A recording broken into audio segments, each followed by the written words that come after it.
Hello, I'm Jim Robbins, Senior Vice President of Marketing of Ruby Tuesday.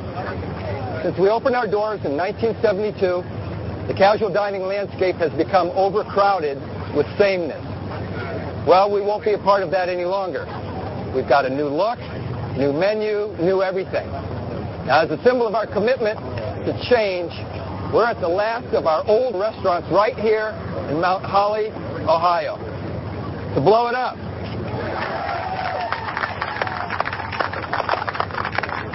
Everybody ready? You ready? In 5, 4,